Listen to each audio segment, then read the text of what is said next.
Welcome to Buckets. My name is Matt Moore. I'm the senior NBA writer for the Action Network.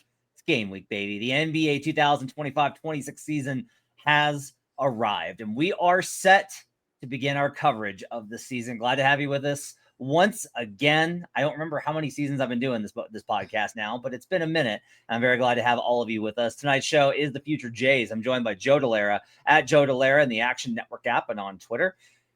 Host of the Cash That podcast, which you can catch. I've got Jim Turvey from Roto Grinders at Turvey Bets in the Action Network app and on Twitter. Host of the Buckets podcast, the WNBA Buckets podcast that I think we should just call Buckets.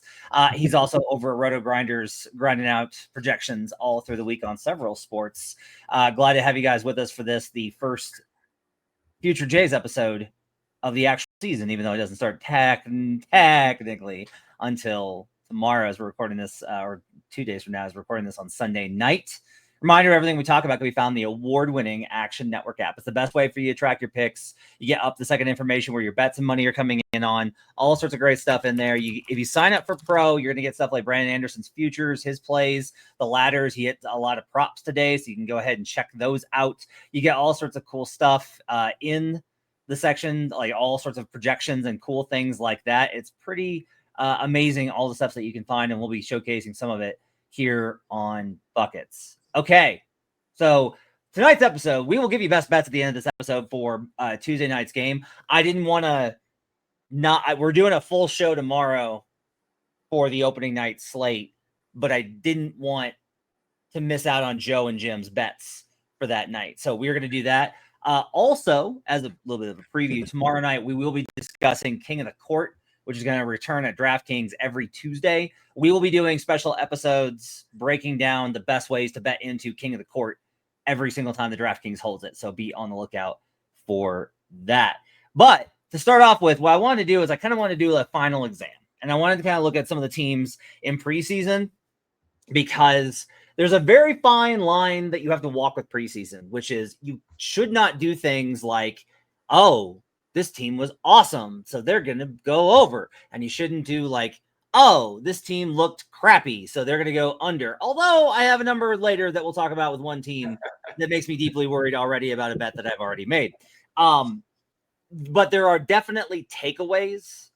You can tell a couple things. Play style, play vibe, individual player development that can wind up shifting the impact of futures looks. There's lots to kind of get to. And we're going to kind of bounce around the league here before we do best bets. And I want to start, I think tonight I think the Houston Rockets are a good place to start because you're going to see them a lot in our best bet segment for a number of reasons.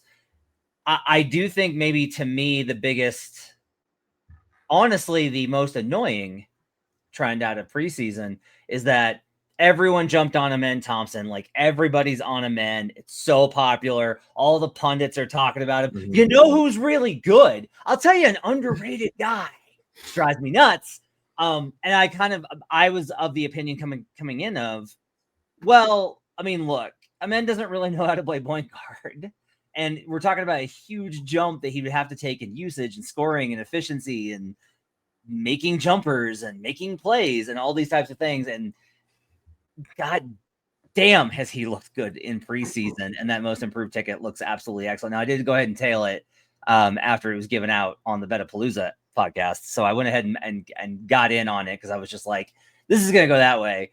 Jim Turvey, what have you seen from men? And then what are your general thoughts on what you've seen from Houston so far in the preseason?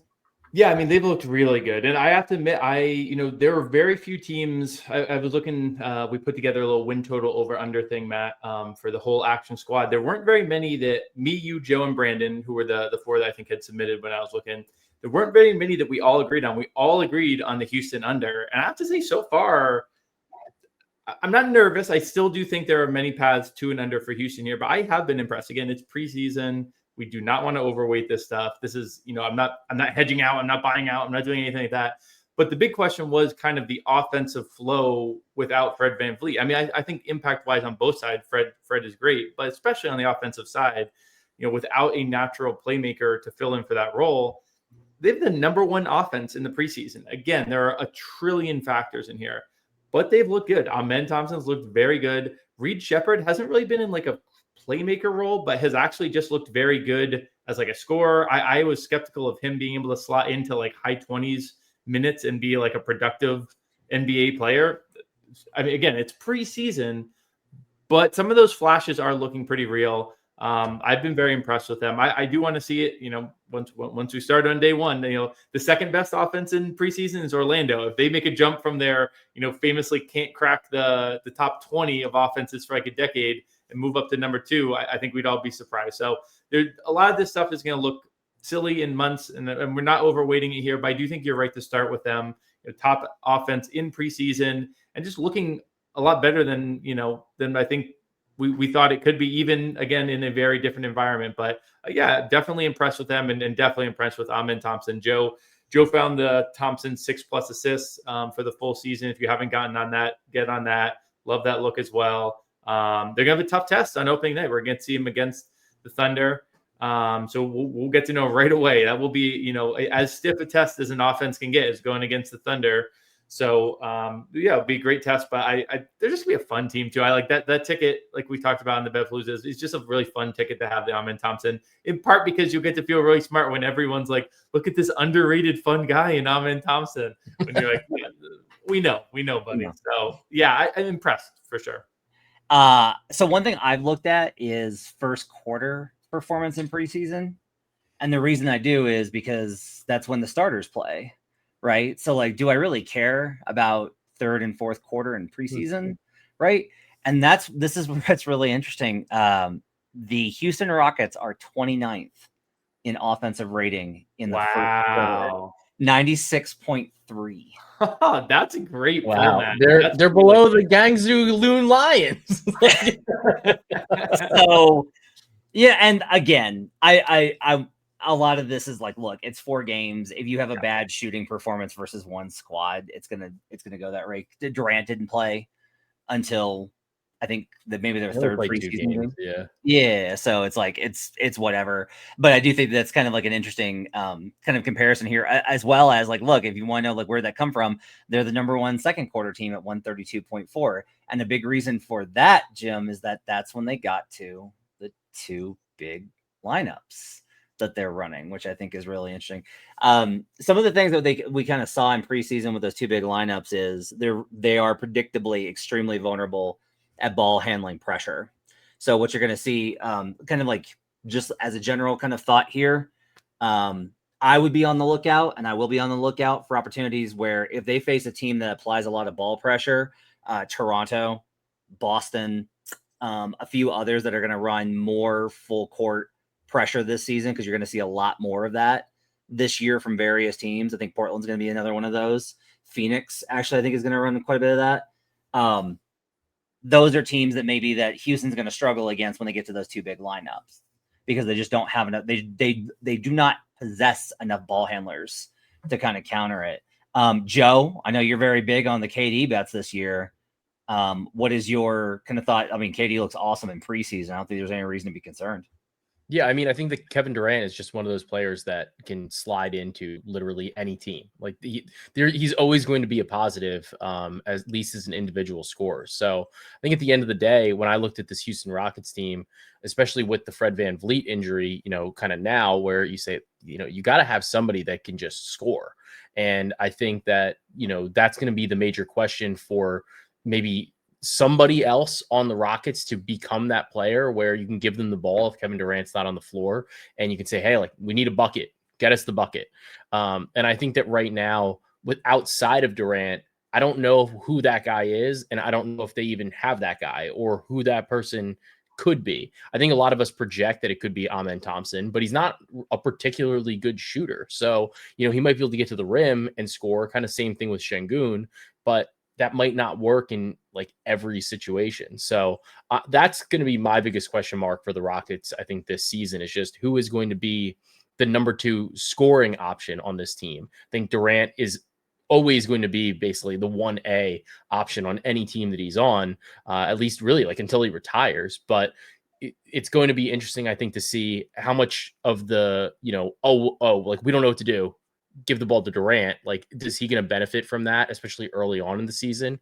And, I want to see how that kind of shakes out and how that meshes together. I don't think that they're super concerned about their seeding or their win total. I think they're really probably more concerned about figuring out what works and what they think is going to work in the postseason. Little note from preseason: per 36 minutes, these are Alperen Şengün's averages. 19.9 points, 11 rebounds, 12.5 assists, 3 steals, 1.5 blocks, shooting 50% from 3-point range. You should go back and listen to Joe and I's MVP episode and go because I have circled back to that one. I have flown by that one on my way several times. I want to talk about the Golden State Warriors. I want to stay in the Western Conference, and we'll stay on opening night because I want to talk about the Warriors. This stat stood out to me, and I was fairly perplexed by it because it goes a little bit contrary to what I think of this team. It goes a little bit contrary to who they were last year. It's just like there's a lot of things that this kind of caught me off guard about.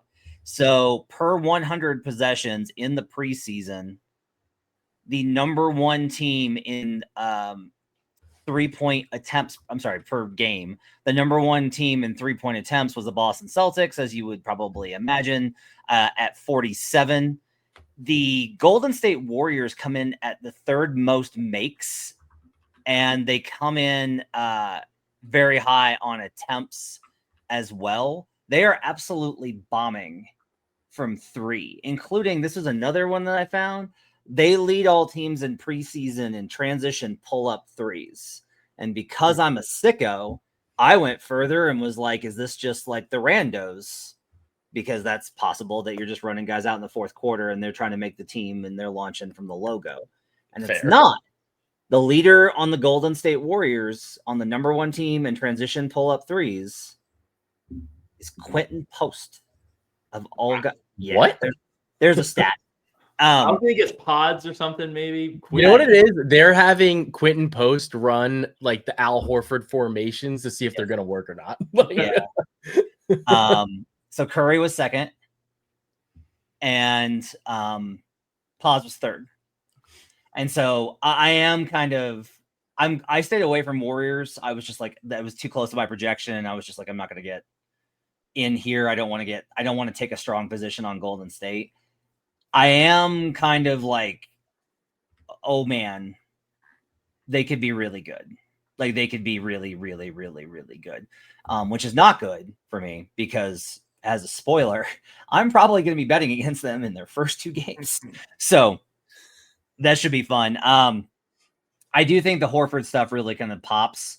I was talking to Raheem and Brandon today on text, and Raheem was like, well, you got to worry about Jimmy and Steph with injuries. And I was like, yeah, but the problem is, like, once you go down that rabbit hole, like, yes, it is more likely that Jimmy Butler and Steph Curry and Draymond Green and Al Horford miss time than Jalen Williams and Chet Holmgren and Shai Gilgeous-Alexander, because those guys are young. But like, we have to, if you're betting futures, you have to deal with injury risk almost that, like, it's implied and it's unpredictable, and I don't think there's a real way to quantify it.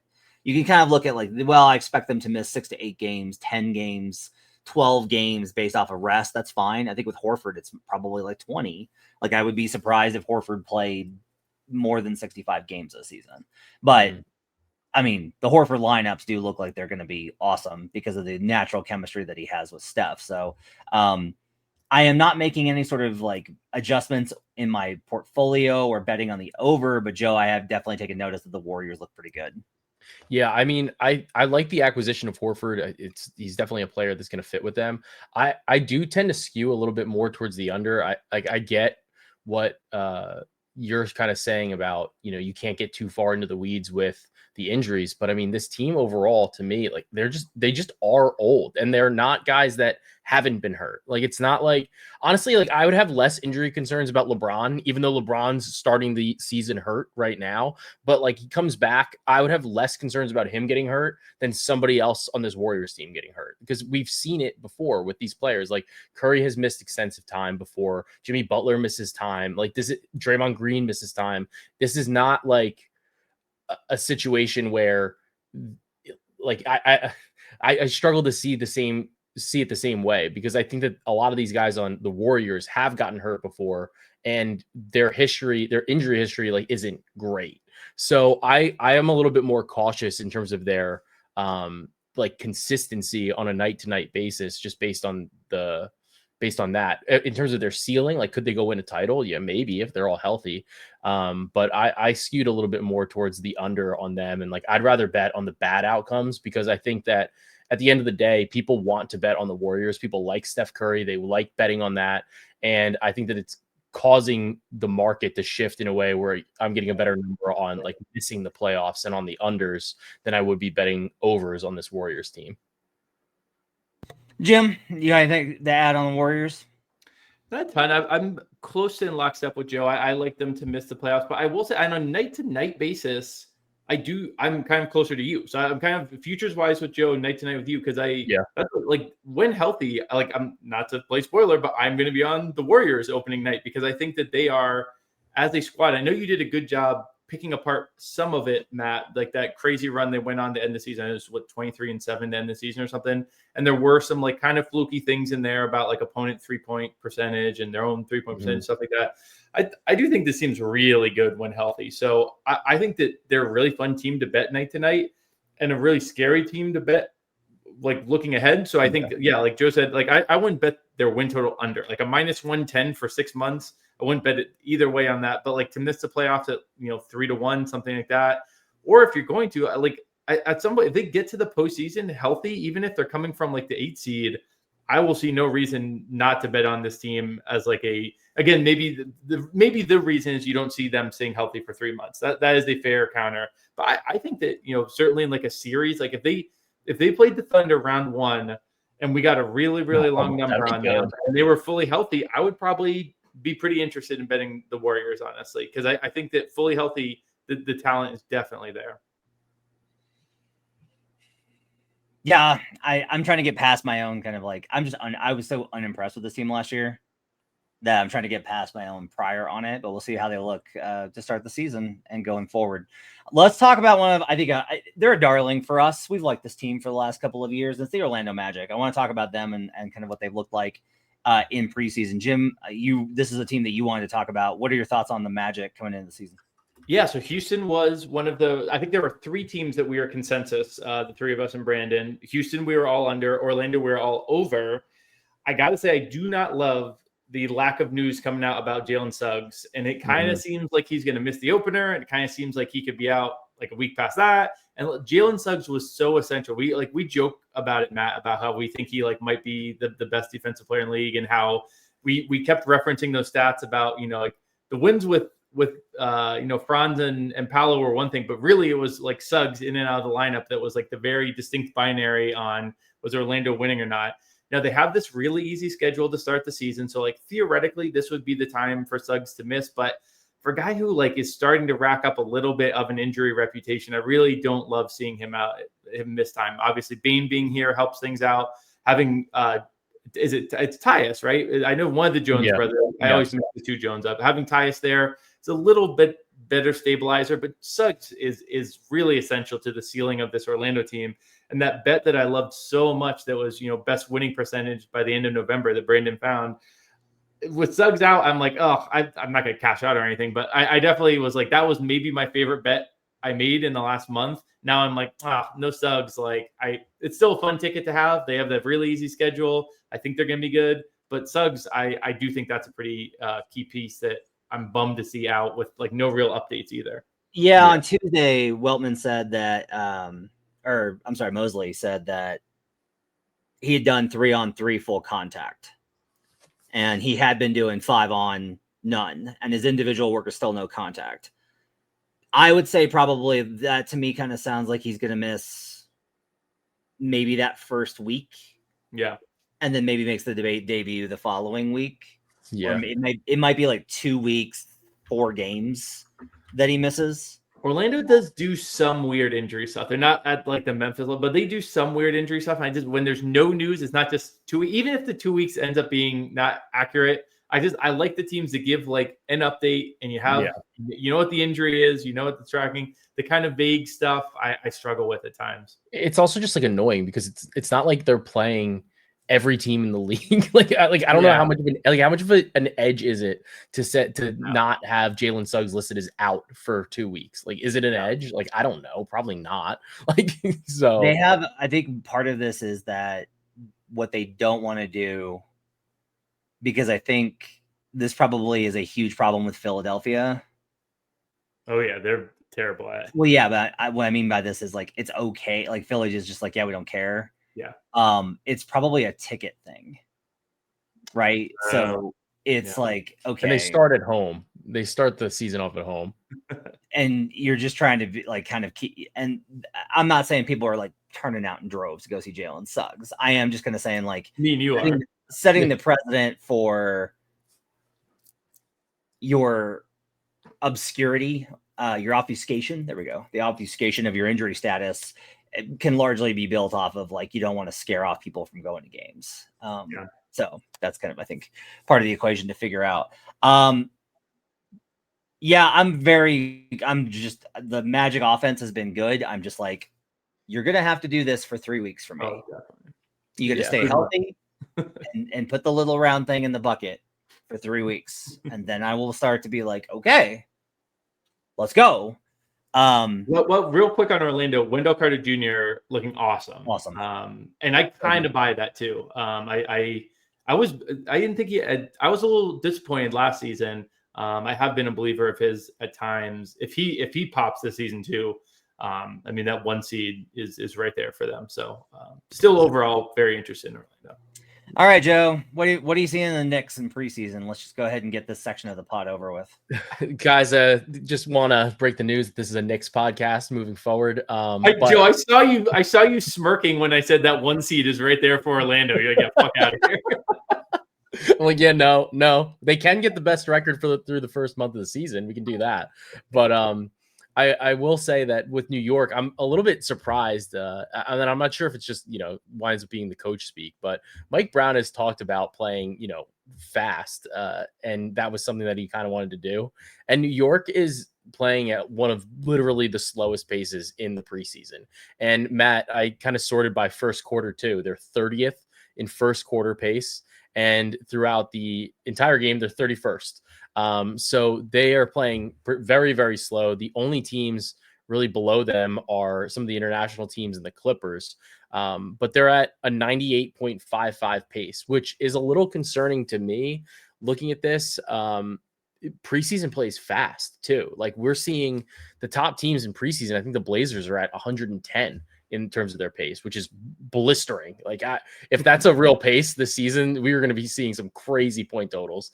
But the Knicks to have a 95 with that kind of parameter is a little jarring, I think. In part, I wonder, is it, you're trying to install different things in the offense. You're trying to run through different sets. You're just like, it's going to take as long as it's going to take because we want you to get comfortable doing this. You're learning a new playbook. But I am a little surprised at the pace that they're playing with, given what the comments out of New York were. So that's definitely something I want to keep an eye on. And I like Mitchell Robinson. I think that Mitchell Robinson's excellent player, could start in certain matchups. I do not think that he should be a starter. I think that you need to run Cat at the 5, and I hate that they're not running Cat at the 5. I think that, again, like I said, there's certain matchups where you should run Mitch out there with him. I think that it would be the Knicks' advantage, but I don't love it overall. I think that it just nukes all the value of Cat in general. I guess I kind of like it just from the perspective of it. I think he's just able to defend better. And I think you got to have better balance. I just think you're going to have to figure out a way for them to defend with Jalen and Cat on the floor. And I don't think you're going to be able to do it with Hart on. I think you need the rim protection. I think you need the rebounding. Like, I think it's okay if the offense takes a step back. If you like, this would be very ironic with Tibbs being fired and then the defense gets better. But like Mike Brown. And like that to me is like the way to do this is like, hey, we have a better functioning offense. Everybody's eating. Cat's getting optimized a little bit more. The offense isn't quite as explosive, but we're a lot more balanced. I think that's a really good outcome for them, personally. But that's also a good outcome for me because I have the under. I do think that the teams that are adding major changes in either scheme or personnel, always be looked at on those teams to be a lot more. They're going to struggle early in the season because they have a lot of guys getting used to playing with each other. I'm expecting the Nuggets to be pretty choppy starting out. I like them in their season opener, I'm pretty sure, but I'm going to be looking for spots otherwise for against the Nuggets. Jim, you also want to talk Knicks. What are your thoughts?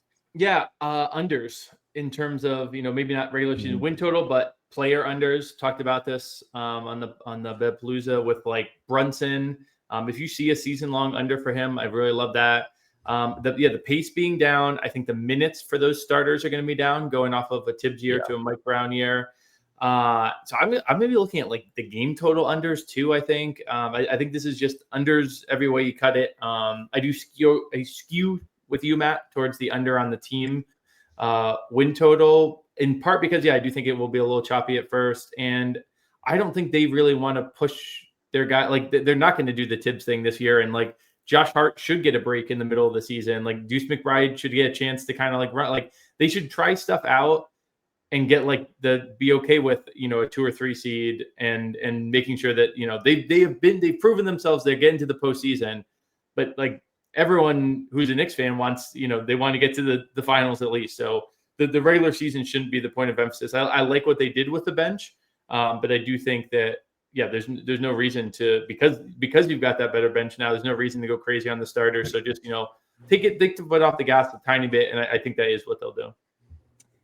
So I wanted to talk real briefly about this. If you listen to the win total stuff and the Eastern Conference preview, that I'm on the Heat over. I think this team's going to be pretty good. It's been a bad preseason. Not only the hero injury, offenses looked stagnant and really dragged. They went winless in preseason. And I told you, like, it's who cares? It doesn't matter. And like all these things. There is this trend that I think you should be aware of. Since 2013, teams that go winless in preseason are 8-4 to the under. They went 1-1 last year. One of them was Sacramento Kings that went under. The other was the Cleveland Cavaliers, who, as you may remember, did pretty well for the regular season. Your winless teams in the 2026 preseason is just the Miami Heat.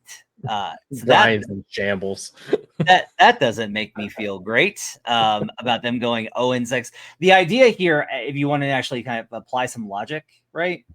The idea here, and I've talked about this before, you don't have, like, it's preseason. You can lead after 3 quarters and screw around. Who cares? Like, as long as you just need one game where you play well enough to beat another team that didn't really care. Nobody really cares in preseason, but if you can't win a fucking game at any point, that your starters didn't kill them enough so that even the bench couldn't blow it, or your bench was like stable enough and like the guys play together, it again, 4 teams since 2013 have gone over, so it is entirely possible. But it's just like a little bit of a that's a little bit concerning for Miami Heat bets. I told Brandon this today, Jim, that the team that I think last year, we all, like a week before the season, we all kind of like stopped and went, wait, the Jazz have a 29.5 win total? Yeah. And we all of us on the same time, like dog piled on the under. Yeah. I think it moved two wins by the time we got to preseason opening night. I feel like this year's, honestly, is Raptors over. Yeah. That's the one that I was like skeptical of and kind of waiting all off season, and watching them in preseason, I'm just kind of like, shit, because I didn't bet the under. I'm now on the over. The biggest thing to me is that Brandon Ingram is actually letting other people touch the basketball. And if that's going to be the case, if it's like an egalitarian offense and it's Scotty and Ingram and RJ and a little bit of Quick and that ball pressure that Brandon loves so much off the bench. Did you guys listen? Just to make sure, Brandon wants Jamal Shed to start at point guard. I did hear that. And I don't disagree. I want RJ Barrett leading the bench squad. How good would RJ? You're going to bench RJ? Why Quick? not? We traded it. We sent him to a different country. Joe's treating this as a Knicks podcast. I'm treating this as a basketball podcast. And I think RJ Barrett, it has the like mentality and leadership to actually be a great 6-man. Still play him 32 minutes. Play Shed 27 or something like that. But I think RJ with the bench would be really good. And Shed kind of leading the point of attack with those guys where you do have all that usage in the starting lineup. You've got, I mean, you saw Barnes had many games this preseason where the usage was really low. Now, the last game, he actually did start clicking. But you don't need all that usage on the court. At the same time, spread it out with a couple of these really good bench defenders. And I definitely am intrigued by Toronto. I don't love Pirtle's back acting up a little bit. That's one that, and I would say of all the positions, actually, they probably have the least depth at big. Jonathan Mobo, maybe. Dude, he's a dog. Triple Yeah, double Bobo's a threat. dog, and I love Colin Murray Boyles. I think you're good. Can he play? You think he can play 5? I think for the Raptors he can. Yeah, maybe. Yeah. And then you just got to blitz people and then be able to stay healthy too. Like if you're blitzing people all year, teams can do it, but I do think it does put, when you, like you talked about, Matt, with injury stuff, you have to consider it for all teams. Yeah. But I do think there are factors that skew it a tiny bit more. And like age is one, play style is another. The Pacers had great success with all that ball pressure, and then they lost their star player, in the finals. Not perfectly correlated, but I do think that the ball pressure can be hard on a body in the modern NBA. Joe, how grateful are you that you got all those Grizzlies bets and job bets and everything else with the games played delimiter that says that it's void if the player does not play the number of games?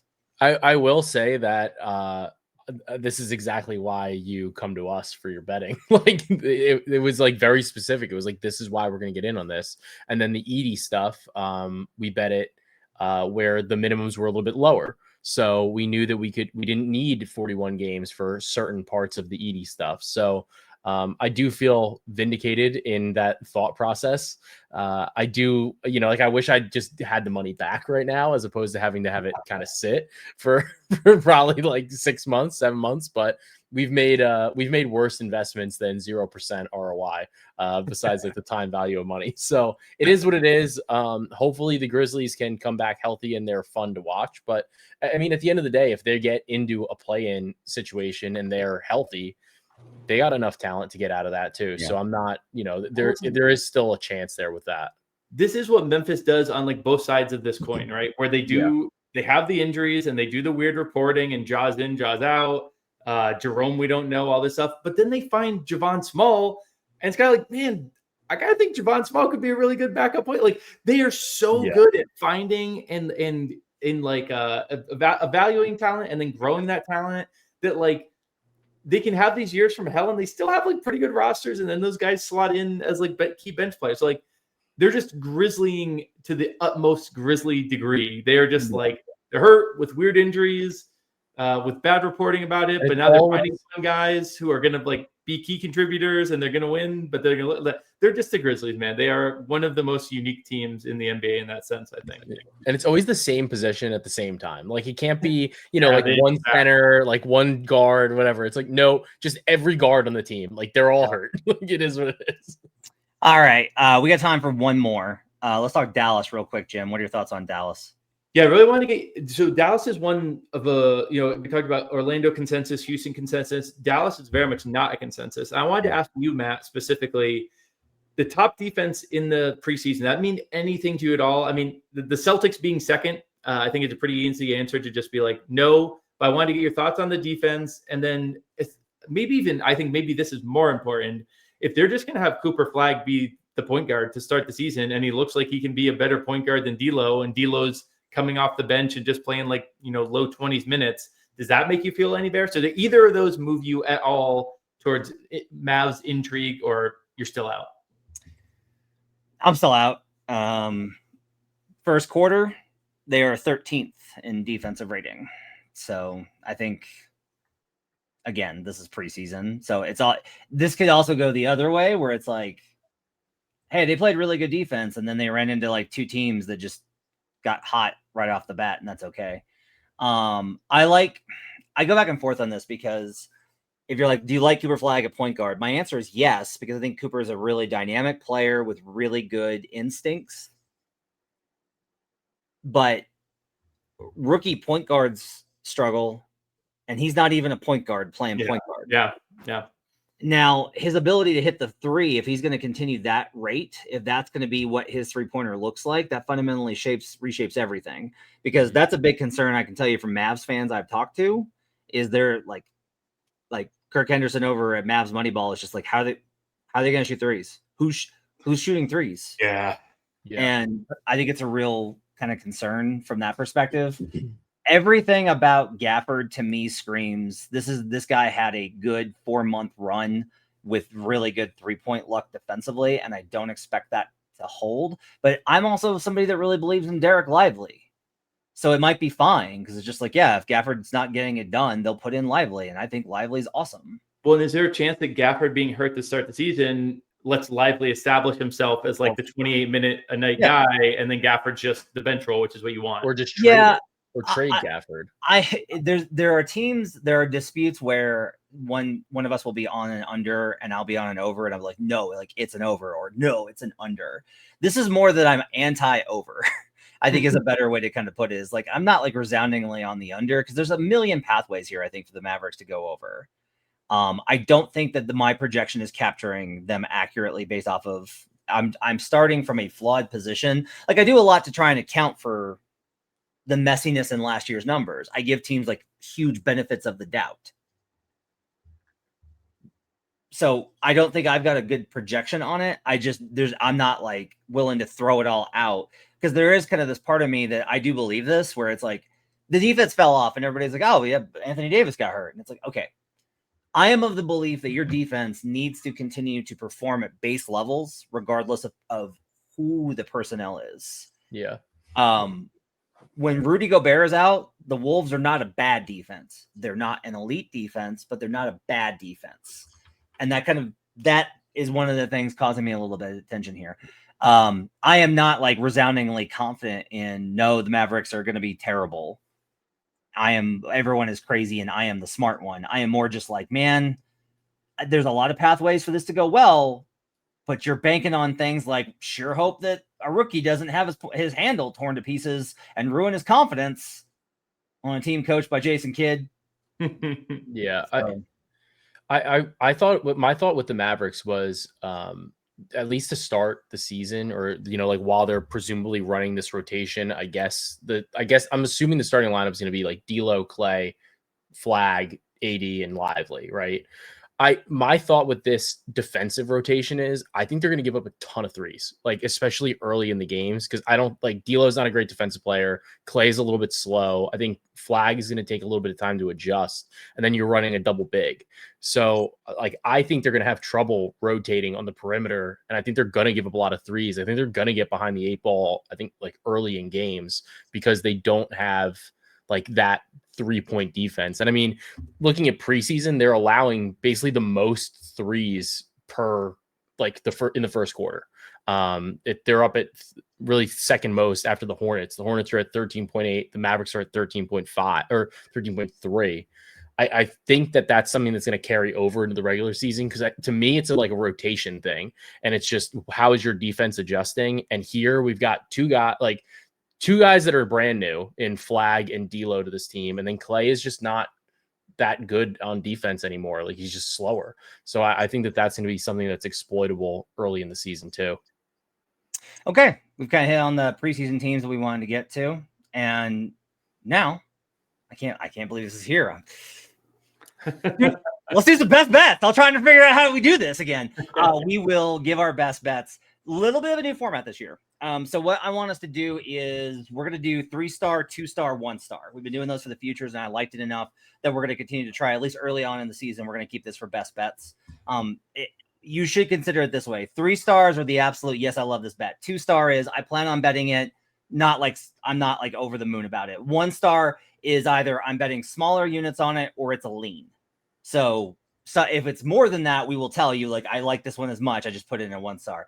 But we'll do that. I don't want us to kind of list them all, because we're going to go ahead and talk. I want to give the 3-star bets the attention that they deserve. Let's start with Mr. New York himself, and let's talk about Joe Dellera and who you think. What is your 3-star bet for the opening night of the season? So I'm going to grab Kevin Durant over 25.5 points. Love the spot. Do you want me to get into the analysis right now, or? Yeah, let's do it. Go ahead and give me the cap. Right. So it's to me, I think that it's a good spot to back him in his debut. I know it's a tough matchup against the Thunder, but ultimately, I think that, Kevin Durant brings that championship pedigree, clear go-to scoring threat that the Rockets do need, especially for this iteration of the team. So, especially without Fred VanVleet at this point too. So last year, he averaged 26.6 points per game. Different team, different minutes. So I do think that that's something notable, but he did score 28, 20, and 26 against this Thunder team. Here, though, I think that even in maybe a slightly reduced minutes load, maybe between like 33, 35 minutes, I do think that he's going to have a different task here. There's not going to necessarily be that same like 1B type of scorer in Devin Booker. He is, I think, alone as the number one scoring option on this team. And I think that the usage is going to be pretty high. He's somebody that can slot into, I think, any rotation, any team, and be a bucket. And I think that that's just based on his skill set, his position, his size. And I think this is going to be a good matchup for him against Oklahoma City. Ring night, I think that KD, he said, he was like, nah, like, it doesn't bother me at all. It's not going to affect me, whatever. There, to me, is no way that he does not get a little bit more amped up to play in this game against Oklahoma City as well. So I think that he's going to show out, and I like the over 25.5. I would bet it up to 26.5 and even lay a little bit of juice if I had to. I don't have the match update. I'll have this for tomorrow night's episode on him versus Lou Dort. Dort's a monster and KD's a monster, and it's just kind of there. I do think one thing probably acting in your favor is the Thunder are so good at stagnating off ball and action. So if you're trying to run like, hey, we're going to run split action to try and get an open shot, Thunder know how to wreck it. They know how to destroy all those kind of actions because they're so good at it. OKC is great at busting screens, reading screens, and communicating on screens. And you would be amazed at how far that goes in the NBA. If you're just able to recognize what's happening and your teammates are willing to call out to you to make the correct assignments, and you have a hierarchy of who's calling out what, and you understand the assignments and guys are locked in, that's how you get the Thunder. Everyone wants to talk about it being like, oh, he's such a good defender because of his ability to steal the ball. And it's like, yes, but the reason that they create all those steals is because they force you into situations where you're in a crowd. They force you into positions where you are driving to where they want you to go because they are able to take away all of the things that you do to create open stuff. And you're like, okay, I got to do something hard now. And then they're able to create those steals. KD, he's perfectly willing. If they're going to switch everything, KD is perfectly willing to just continuously eat in the mid-range. He'll just be like, okay, cool. I'll just nom. And it also seems to me too, it's like, look, it's early in the season, new team, different roles. I don't even think, obviously the Fred VanVleet injury was not something that was known for like the longest time either. So I think, the team might've been preparing in one way with Fred VanVleet, and then, things kind of go sideways. I don't know how much they've necessarily gotten to like implement everything that they want, and then definitely not at like actual game speed. It's one thing to even play in preseason versus the regular season. So I think there's going to be opportunities where things just kind of default to Durant and it just goes, here, like, we know that you can do this. This is a tough matchup for literally everybody else. So here you go. Okay. Jim, thoughts on the KD matchup here? Yeah, I think Joe touched on my only worry here being, the minutes part of it. I've got Durant play coming up later that's an under, but it's not the points here. I do think, against a top defense like OKC, I'd love to see the Dort stuff because it will be interesting matchup wise.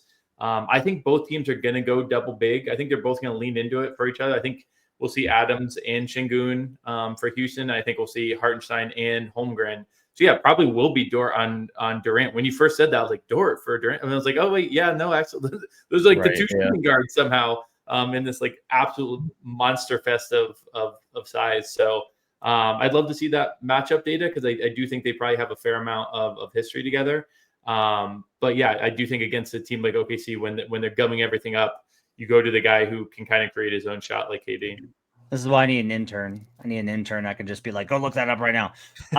Jim Turvey. Jim Turvey, what's your 3-star bet tonight? Yeah, I've got Draymond Green over 1.5 steals. I really like this one at plus money. So he kind of, if you look at the split on last season, his season average is around here or whatever, but he kind of went crazy when Jimmy came to town. So once Jimmy came to the Warriors, Draymond cleared this in 19 of 31 games, and he averaged basically 2 steals a game. We're now getting plus money on that over 1.5 steals. I also think that, personnel wise, they brought in Al Horford this offseason. I think that's going to allow Draymond to kind of do a little bit more roaming while Horford does a little bit more of the rim protection. Draymond is a solid rim protector for his size, but he really is great out hawking the ball, kind of doing the smart, queen of the chessboard, just seeing where everything's going and being able to grab those steals. Luka teams, I think the only hesitation here is Luka teams actually are pretty good at limiting turnovers. So I was looking at that. But to me, I think there's enough on the pro side of this, seeing how he did with Jimmy, kind of rejuvenated, and then with the Horford positionally, maybe freeing him up to do a little bit more hawking of the ball. I like this Draymond over 1.5 steals. I think early in the season too, you get some teams, sloppy first night, stuff like that under the bright lights. So I'll take the plus money on Draymond over 1.5 steals. This is going to be, I think, a really fascinating game, even without LeBron in that late matchup. And I think it's the turnovers, I think, are definitely kind of likely here with the number of new personnel that they brought in, right? It's Ayton, it's Jake LaRavia, it's Marcus Smart. There's some guys that are left over that kind of know what they're doing and how to still do stuff from last year. Draymond, I think in particular, a player like Ayton feels very much like how is Draymond not going to strip Ayton at least once, if not twice? No, it's coming. That's good for one, and then you just need him to pick off another random pass. Yeah. So especially at a plus number, I think this is well worthy of a 3-star play. I think that's absolutely excellent. That's a really good one there. Okay. For me, 3-star of the night, Thunder -7.5. So I make this 11, which should not be surprising given that my numbers are always going to be a little bit lower on Houston. I did kind of finally get my numbers to a place where I felt that they are properly accounting for offensive rebounding going forward. And I feel much better about getting an accounting on those types of teams, because that was always a blind spot for me, is teams like Houston, the Knicks in 2024, these teams that were just eating on putbacks. I was really struggling with, and I made an adjustment that I'm really happy and satisfied with based off of the back testing results. Home favorites on opening night have done very well recently. It's been a good spot for them in those kind of conditions. Last 8 home openers, the favorite is 6-2. That's going back to 2020, 2021, 8-2 or 6-2. I'm sorry. ATS 75% for home favorites in this opener. OKC, I do think, is a better team, especially without Fred VanVleet. I think you're going to see some of those problems with ball pressure. If you have a problem where you don't have enough guys to handle the ball, and then you have to play OKC, that's not great. Ring night is typically pretty okay. Historically, there's not really any sort of trend. There was a while where it started to trend against teams, but that's reversed and flipped. And now ring night's been pretty good for most teams as of late. I'm not worried about OKC being in their feels. This wasn't a big emotional thing for them. They were just yeah, we should have won. We were the best team. We won. What? You guys don't do this all the time? Because they're too young to know, right? You want to fade old teams that finally win, and they're this is the moment I've been waiting for my whole life. And then not the young team that's this doesn't seem that hard. And you guys seem again, yeah, we'll just do it again. So I really like Thunder -7.5. I think they'll probably cover this number. I do also think that one of the things that you will see is the bigs matchup. It's just really difficult to keep playing double big versus OKC. And I don't really understand why, Chris Finch. But teams have a real problem with just hey, they don't like physicality and size. We should play more of that. Instead, they're we got to match them. We got to try and beat the Thunder by playing lots of wings. Why? They have 1 million of them. Why would you do this? And they're all better than yours. But I think I lean a little bit towards the over in this game as well. I'm not using a projection because I think it's too early to try and get a sense on offensive and defensive changes. But I lean a little bit towards the over in this spot. These two teams are pretty gritty, but I also kind of think that it's going to be a faster pace game. And that I think could lead maybe to a little bit more of an over.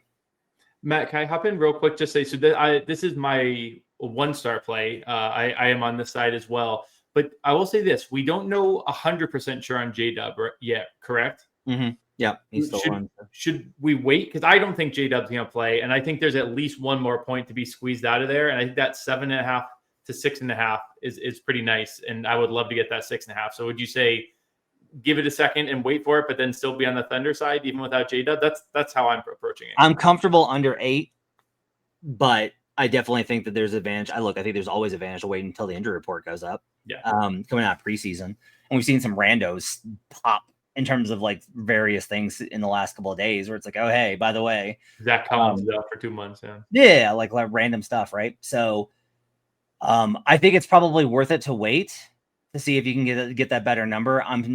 There is no scenario where J-Dub misses this game, and I do not like it still. The matchups are leaning too far in that direction. Let's get to some other best bets here. Joe, tell me about your 2 stars and 1 stars for the night. So my 2-star bet is on Austin Reeves over 5.5 assists, and my 1-star bet is on DeAndre Ayton over 13.5 points. I kind of like the idea of these like together, honestly. But my big thing for me with Reeves is I think that he's going to play really well off of Luka Doncic. There's no LeBron here. So there were 5 games where he played without LeBron, but with Luka last season. It was over in 4 of 5 games with him with this 5.5 assist number. So I think that this season, though, we actually have better scoring options around Luka and Reeves.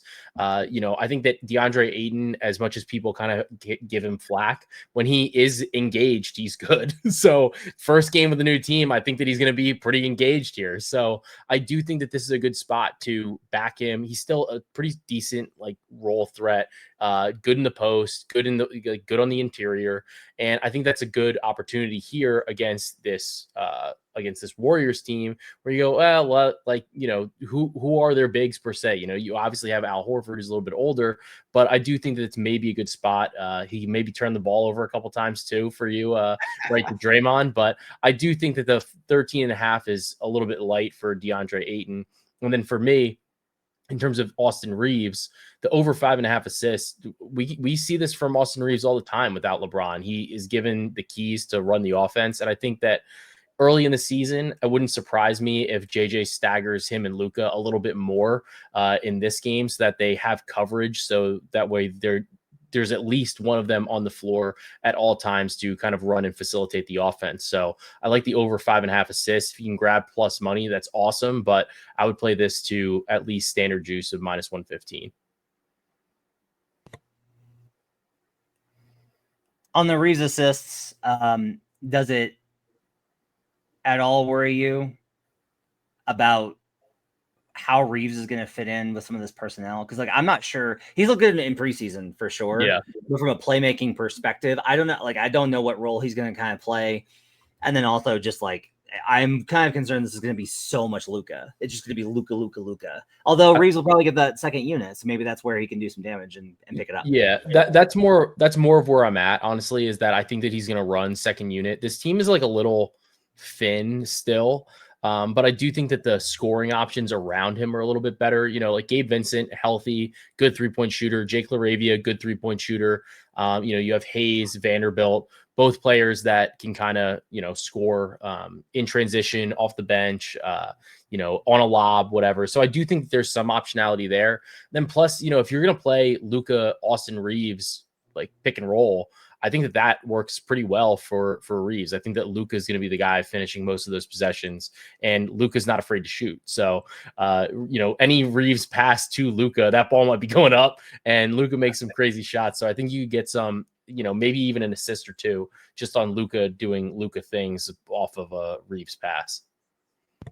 Jim, any thoughts on these plays? Yeah, I like these. I really like the LeBron out with Luka and the staggering of the lineups. JJ is one of those coaches who 100% is going to pay attention to stuff like staggering lineups and making sure he's got an adult in the room on the court at all times. And I'm high on Ayton in general. Obviously, very high. I gave him out. 401 is the most improved player on the pod over the summer, and I maybe that's the ultimate ceiling here. But I do think 13.5. in a game without LeBron, he's with we've got Reeves and Luka there to create for him. I do think that that's a number he should be able to get to, even against a pretty good Warriors defense. Jim, your 2-star and 1 stars. Yeah, I'll start with the 2-star. Kevin Durant under 5.5 rebounds. Talked about how Joe's on the over for the points. I don't think this necessarily goes hand in hand. We're talking about how much size is going to be on the court in this game. I think both teams go double big. Those Houston, they got Şengün and Adams, but then they've got Jabari Smith Jr., who can definitely play center. He's going to be the 3. Kevin Durant, who refuses to admit it, is a 7-footer. He's going to be the 2 guard. He's really not going to be near the basket all that much. OKC is going to have their double big. OKC is a decent team in terms of allowing rebounds. But again, I mentioned when talking about Joe's bet, I do think the Durant minutes are going to be down. He was at 37 minutes per game last season. We've got him over at Rogan projected for 33 minutes. I think this is going to take a dip this season. Houston plays faster, a little bit more aggressive style. It's another year older for Durant. Ime doesn't tend to run his starters into the ground. He usually has them in like the low 30s.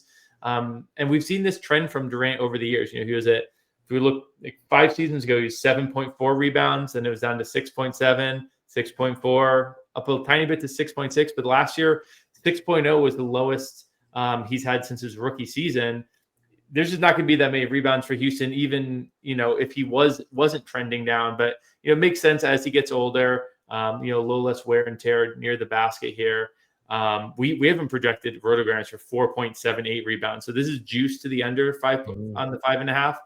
But I would take that, and I'd even take the under 4.5. You got really decent plus money on it if it keeps moving.